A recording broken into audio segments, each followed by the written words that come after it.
ओम शांति। आज के परमपिता परमात्मा के महावाक्य। आज बाबा की मुरली 30 तारीख की है। बाबा ने कहा, मीठे बच्चे, तुम्हें एक बाप से एक मत मिलती है, जिसे अद्वैत मत कहते हैं। इसी अद्वैत मत से तुम्हें देवता बनना है। प्रश्न है, मनुष्य इस भूल भुलैया के खेल में सबसे मुख्य बात कौन सी भूल गए हैं? आंसर है, हमारा घर कहाँ है। उसका रास्ता ही इस खेल में आकर के भूल गए हैं। पता ही नहीं है कि घर कब जाना है और कैसे जाना है। तो अभी बाप आए हैं तुम सबको साथ ले जाने के लिए। तुम्हारा अभी पुरुषार्थ है वाणी से परे स्वीट होम में जाने का। गीत है, रात के राही थक मत जाना, सुबह की मंजिल दूर नहीं दूर नहीं। ओम शांति। गीत का अर्थ तो और कोई समझ ना सके। ड्रामा प्लान अनुसार कोई कोई गीत ऐसे बने हुए हैं मनुष्यों के जो तुम्हें मदद करते हैं। बच्चे समझते हैं कि अभी हम सो देवी देवता बन रहे हैं। जैसे वो पढ़ाई पढ़ने वाले कहेंगे कि हम सो डॉक्टर बैरिस्टर बन रहे हैं। तुम्हारी बुद्धि में है कि हम सो देवता बन रहे हैं। नई दुनिया के लिए ये सिर्फ तुम्हें ही ख्याल आता है। अमर लोक, नई दुनिया सतयुग को ही कहा जाता है। अभी तो न सतयुग है न देवताओं का राज्य है। यहाँ तो हो भी नहीं सकता। तुम जानते हो चक्र घूमकर अभी हम कलयुग के भी अंत में आकर के पहुँचे हैं और कोई की भी बुद्धि में ये चक्र नहीं आएगा। वो तो सतयुग को लाखों वर्ष कह देते हैं। तुम बच्चों को ये निश्चय है कि बरोबर ये 5000 वर्ष के बाद चक्र फिरता है।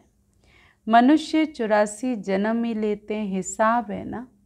तो इस देवी देवता धर्म को अद्वैत धर्म भी कहा जाता है। अद्वैत शास्त्र भी माना जाता है। वह भी एक ही है। बाकी तो अनेक धर्म हैं, शास्त्र भी अनेक हैं। अब तुम हो एक द्वारा एक मत मिलती है, उसको कहा जाता है अद्वैत मत। तो ये अद्वैत मत तुमको मिलती है देवी देवता बनने के लिए। ये पढ़ाई है ना, इसीलिए बाप को ज्ञान का सागर, नॉलेजफुल भी कहा जाता है। बच्चे समझते हैं हमको भगवान पढ़ाते हैं। नई दुनिया के लिए तो ये भूलना ही नहीं चाहिए। स्कूल में स्टूडेंट कभी टीचर को भूलते हैं क्या? नहीं। गृहस्थ व्यवहार में रहने वाले भी जास्ती पोजीशन पाने के लिए पढ़ते हैं। तो तुम भी गृहस्थ व्यवहार में रहते हुए पढ़ते हो अपनी उन्नति करने के लिए। दिल में आना चाहिए कि हम बेहद के बाप से पढ़ रहे हैं। शिव बाबा भी बाबा है, प्रजापिता ब्रह्मा भी बाबा है। प्रजापिता ब्रह्मा आदिदेव नाम वाला है, सिर्फ पास्ट होकर के गए हैं। जैसे गांधी भी पास्ट हो गए, उनको बापूजी कहते हैं, परंतु समझते नहीं हैं। ऐसे ही कह देते हैं ये शिव बाबा सच सच है। ब्रह्मा बाबा भी सच सच है। लौकिक बाप भी सच सच होता है। बाकी मेयर आदि को तो ऐसे ही बापूजी कह देते, वो तो आर्टिफिशियल हैं। ये रियल हैं। तो परमात्मा बाप आकर आत्माओं को प्रजापिता ब्रह्मा के द्वारा अपना बनाते हैं। उनके तो ज़रूर ढेर बच्चे होंगे। शिव बाबा की तो सब संतान हैं, उनको सब याद करते हैं। फिर भी कोई कोई उनको भी नहीं मानते। पक्के नास्तिक होते हैं जो कहते हैं ये संकल्प की दुनिया बनी हुई है। अभी तुमको बाबा समझाते हैं कि बुद्धि में याद रखो कि हम पढ़ रहे हैं। पढ़ाने वाला शिव बाबा है। तो ये रात दिन याद रहना चाहिए। फिर यही माया घड़ी घड़ी भुला देती है, इसीलिए याद करना होता है। बाप, टीचर, गुरु तीनों को भूल जाते हैं, है भी एक ही फिर भी भूल जाते हैं। तो रावण के साथ लड़ाई भी इसमें ही है। तो बाबा कहते हैं, हे आत्माएं, तुम सतो प्रधान थी, अभी तमो प्रधान बनी हो। जब शांति धाम में थी तो पवित्र थी। प्योरिटी के बिगड़ कोई आत्मा ऊपर में रह नहीं सकती। इसीलिए सब आत्माएं पतित पावन बाप को बुलाती रहती हैं। जब सभी पतित तमो प्रधान बन जाते हैं, तब बाप आकर कहते हैं कि मैं तुमको सतो प्रधान बनाता हूँ। तुम जब शांति धाम में थे तो वहाँ सब पवित्र थे। अपवित्र आत्मा कोई भी वहाँ पर रह ना सके। सबको सजाएं भोगकर पवित्र तो ज़रूर बनना है। पवित्र बनने बिगड़ तो कोई भी वापस जा ना सके। भल कोई कह देते हैं ब्रह्म में लीन हुआ, फलाना ज्योति ज्योत समाया, वो सब भक्ति मार्ग की अनेक मतें हैं। तुम्हारी तो ये अद्वैत मत है। मनुष्य से देवता तो एक बाप ही बना सकते हैं। कल्प कल्प के बाद आते हैं पढ़ाने, उनकी एक्ट हूँ बहू कल पहले माफिक ही चलती है। ये अनादि बना बनाया ड्रामा है ना। तो सृष्टि चक्र फिरता जाता है। सतयुग, त्रेता, द्वापर, कलयुग, फिर ये है संगम युग। मुख्य धर्म भी ये है, डिटिज्म, फिर इस्लामिज्म, बुद्धिज्म, कृष्णिज्म, अर्थात जिसमें राजाई चलती है। तो ब्राह्मणों की राजाई नहीं है, ना ही कौरवों की राजाई है। अभी तुम बच्चों को घड़ी घड़ी याद करना है। किसको? बेहद के बाप को। तुम ब्राह्मणों को भी समझा सकते हो, बाबा ने बहुत बार समझाया है। पहले पहले ब्राह्मण चोटी हैं, ब्रह्मा की वंशावली भी पहले पहले तुम हो, तो ये तुम जानते हो। फिर भक्ति मार्ग में हम ही पूज्य से फिर पुजारी बनते जाते हैं। वह ब्राह्मण गृहस्थी होते हैं, न कि सन्यासी होते हैं। सन्यासी तो हठ योगी हैं, घर बार छोड़ना हठ है ना। तो हठ योगी भी अनेक प्रकार के योग सिखाते हैं। जयपुर में हठ योगियों का एक म्यूजियम है। राजयोग के चित्र हैं नहीं, राजयोग के चित्र तो हैं ही दिलवाड़ा मंदिर में। अब इनका म्यूजियम तो है नहीं। हठयोग के देखो कितने म्यूजियम हैं। राजयोग का मंदिर यहाँ भारत में ही है। ये है चैतन्य, तुम यहाँ चैतन्य में बैठे हो। मनुष्यों को कुछ भी पता नहीं कि स्वर्ग कहाँ है। दिलवाड़ा मंदिर में नीचे तपस्या में बैठे, पूरा यादगार है। जरूर स्वर्ग ऊपर ही दिखाना पड़े, क्योंकि ऊंची चीज़ है ना, तो इसलिए ऊंचा दिखाते हैं। मनुष्य फिर समझ लेते हैं स्वर्ग ऊपर में है। ये तो चक्र फिरता रहता है। आधा कल्प के बाद फिर स्वर्ग नीचे चला जाएगा, फिर आधा कल्प के बाद स्वर्ग ऊपर आएगा। माना ये सृष्टि ही स्वर्ग बनती है, फिर यही समय का चक्र चलता है। तो जैसे रात दिन है, ऐसे ही सुख दुख, ऐसे ही स्वर्ग और नरक की भी बात है। तो बाबा ने कहा इसकी आयु कितनी है कोई भी जानते नहीं है। तुमको बाप ने सारा चक्र समझाया है। तुम ज्ञान लेकर ऊपर जाते हो, चक्र पूरा होता है, फिर नए सिरे से चक्र शुरू होगा। तो ये बुद्धि में चलना चाहिए। जैसे वो नॉलेज पढ़ते हैं तो बुद्धि में किताब आदि सब याद रहता है ना, तो ये भी पढ़ाई है। ये भरपूर रहना चाहिए, भूलना नहीं चाहिए। ये पढ़ाई बूढ़े जवान बच्चे आदि सबको हक है पढ़ने का, क्योंकि परमात्मा सबका पिता है, सबका शिक्षक है, सबका सद्गुरु है। तो इसलिए सबको हक है पढ़ने का। सिर्फ अल्फ को जानना है। अल्फ को जान लिया तो बाप की प्रॉपर्टी भी बुद्धि में आ जाएगी। जानवर को भी बच्चे आदि सब बुद्धि में याद रहता। जंगल में भी जाएंगे तो भी घर और बछड़े याद आते रहेंगे, आप ही ढूंढ करके आ जाते। माना घर इतनी प्रिय वस्तु या प्रिय स्थान कहें कि बाबा ने कहा देखो जानवर भी वापस अपने घर लौट करके आता है। तो बाबा कहते हैं बच्चे अभी तुम भी माँ मेकम याद करो। क्यों? क्योंकि अभी अपने घर जाना है, तो घर को याद करो। जहाँ से तुम आए हो पाठ बजाने, आत्मा को घर बहुत प्यारा लगता है, कितना याद करते हैं, परंतु रास्ता भूल गए हैं। तुम्हारी बुद्धि में है कि हम बहुत दूर रहते हैं, परंतु वहाँ जाना कैसे होता है, क्यों नहीं हम जा सकते, कुछ भी पता नहीं है। इसीलिए बाबा ने बताया था कि भूल भुलैया का खेल भी बनाते हैं, जहाँ से जाए दरवाज़ा बंद। तो अभी तुम जानते हो इस लड़ाई के बाद स्वर्ग का दरवाज़ा खुलता है ना। हम भी भूल भुलैया के खेल में इस जन्म और मरण के चक्कर में फंस गए। तो बाबा ने कहा ये भी क्या है, सब भूल भुलैया के खेल में। तो अभी तुम जानते हो लड़ाई के बाद स्वर्ग का दरवाज़ा खुलता है। इस मृत्यु लोक से सब जाएंगे, इतने सब मनुष्य नंबरवार धर्म अनुसार और पाठ अनुसार जा कर के रहेंगे। तुम्हारी बुद्धि में ये सब बातें हैं। मनुष्य ब्रह्म तत्व में जाने के लिए कितना माथा मारते हैं। वाणी से परे जाना है, आत्मा शरीर से निकल जाती है तो फिर आवाज़ नहीं रहता है।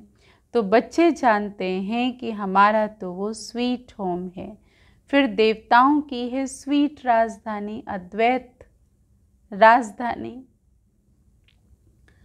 बाप आकर के राजयोग सिखलाते हैं, सारी नॉलेज समझाते हैं, जिसके लिए फिर भक्ति मार्ग आदि में शास्त्र आदि बैठ करके बनाए हैं। अभी तुमको वो शास्त्र आदि नहीं पढ़ना है। उन स्कूलों में बुढ़ियाएँ आदि नहीं पढ़ती, यहाँ तो सब पढ़ते हैं। तो तुम बच्चे अमर लोक में देवता बन जाते हो। वहाँ कोई ऐसे अक्षर नहीं बोले जाते जिससे किसी की भी ग्लानि हो। तो अभी तुम जानते हो कि स्वर्ग पास्ट हो गया है, उनकी महिमा है।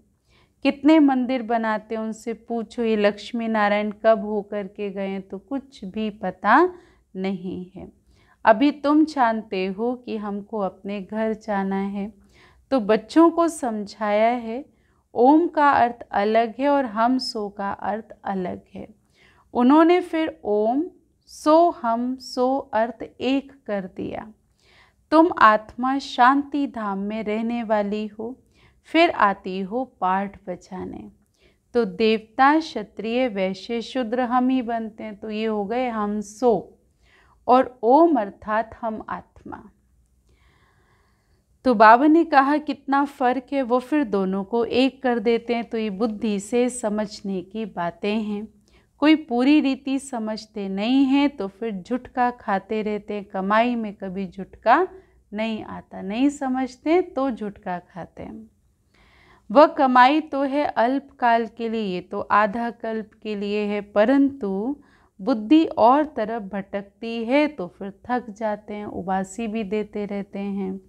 तुमको आंखें बंद करके नहीं बैठना चाहिए। राजयोग है ना, राजयोग में मन बुद्धि के द्वारा हम परमात्मा शिव बाबा को याद करते हैं, अपने मन के संकल्पों को एक दिशा देते हैं।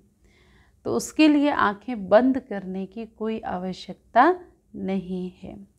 तो इसलिए बाबा ने कहा बच्चे तुम क्या करते हो, तुम आंखें खोल के बैठ के हम योग करते, तो आंखें बंद करके नहीं बैठना चाहिए। तुम जानते हो आत्मा विनाशी है, शरीर विनाशी है। कलयुगी नरकवासी मनुष्यों को देखने और तुम्हारे देखने में रात दिन का फर्क होता है। वो देह को देखते हैं, सर्प जैसे खाल होती है उसको देखते हैं, और बाबा ने कहा तुम मणि को देखते हो अर्थात आत्मा को देखते हो। तो फर्क हो गया ना। तो हम आत्मा बाप द्वारा पढ़ते हैं, कोई को पता नहीं। ज्ञान सागर परम पिता परमात्मा आकर के पढ़ाते हैं। हम आत्मा सुन रही है, अपने को आत्मा समझ बाप को याद करने से विकर्म विनाश होंगे, तुम्हारी बुद्धि ऊपर चली जाएगी। शिव बाबा हमको नॉलेज सुना रहे हैं, इसमें बहुत रिफाइंड बुद्धि चाहिए। रिफाइंड बुद्धि करने के लिए फिर बाबा युक्ति बताते हैं। अपने को आत्मा समझने से बाप ज़रूर याद आएगा। अपने को आत्मा समझते ही इसलिए हैं कि बाप याद पड़े, संबंध रहे। जो सारा कल्प टूटा है वहाँ तो प्रारब्ध है, सुख ही सुख, दुख की तो बात ही नहीं है। उसको हेवन कहते हैं। हेवनली गॉड फादर ही हेवन का मालिक बनाते। ऐसे बाप को भी कितना भूल जाते हैं, तो बाप आकर बच्चों को एडॉप्ट करते हैं। मारवाड़ी लोग बहुत एडॉप्ट करते हैं। उनको तो खुशी होगी ना कि मैं साहूकार की गोद में आया, जो बच्चा एडॉप्ट हुआ है। साहूकार का बच्चा गरीब के पास कभी भी नहीं जाएगा। ये प्रजापिता ब्रह्मा के बच्चे हैं तो ज़रूर मुख वंशावली ही होंगे ना। तुम ब्राह्मण हो, मुख वंशावली वह हैं कुख वंशावली। तो इस फर्क को तुम जानते हो, तो तुम जब समझाओ तब मुख वंशावली बने। ये एडॉप्शन है। स्त्री को समझते हैं मेरी स्त्री। अब स्त्री कुख वंशावली है या मुख वंशावली है? तो मुख वंशावली, कुख वंशावली नहीं है। स्त्री है ही मुख वंशावली, फिर जब बच्चे होते हैं वो कुख वंशावली। तो बाबा कहते हैं ये सब है मुख वंशावली। मेरी कहने से मेरी बनी ना। ब्रह्मा बाबा भी मेरा कहा तो मेरा बना ना।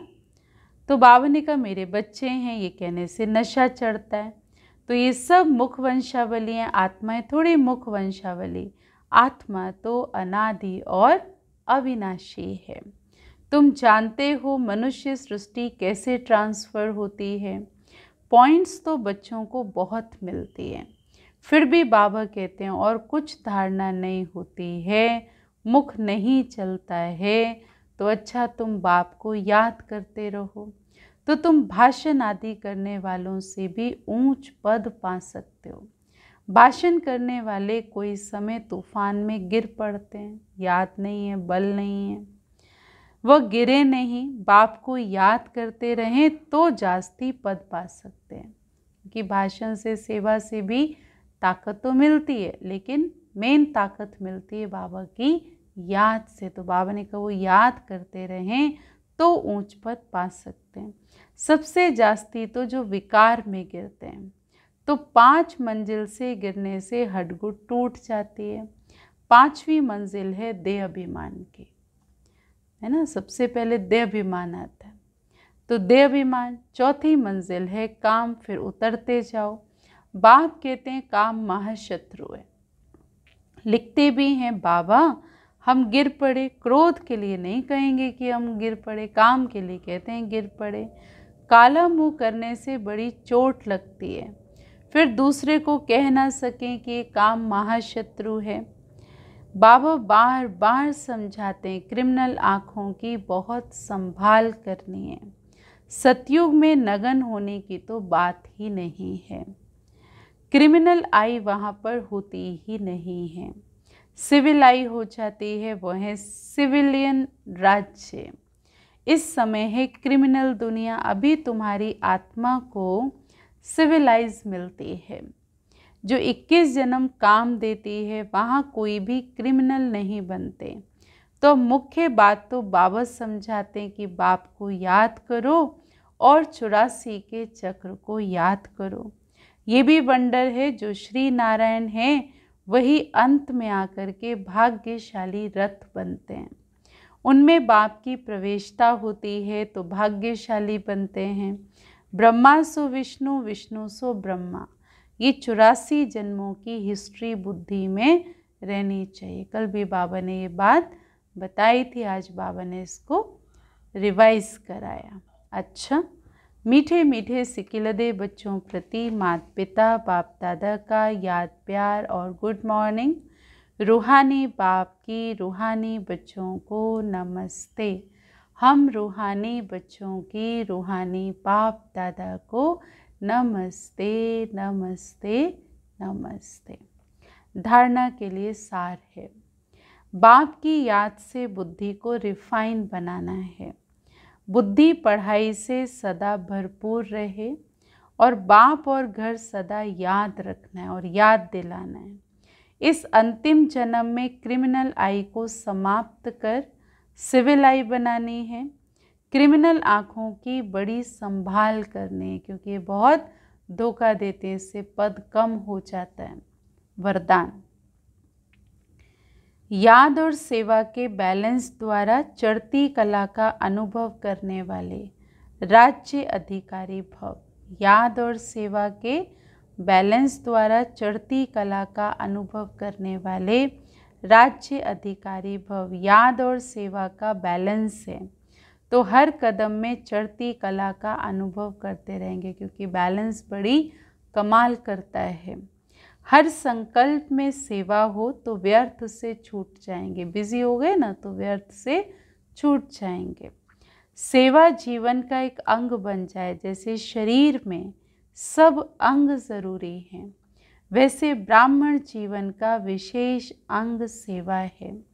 बहुत सेवा का चांस मिलना, स्थान मिलना, संग मिलना, ये भी भाग्य की निशानी है। ऐसे सेवा का गोल्डन चांस लेने वाले ही राज्य अधिकारी बनते हैं। आज का स्लोगन है, परमात्मा प्यार की पालना का स्वरूप है सहज योगी जीवन। है ना, परमात्मा की पालना में हम पल रहे हैं, उसके प्यार में पल रहे हैं, तो उसका स्वरूप क्या है? सहज योगी जीवन। 1-2 घंटे की जीवन नहीं, लेकिन बाबा की याद जैसे हमेशा जीवन ही योगी बन जाएगा और वो भी सहज। अच्छा, ओम शांति।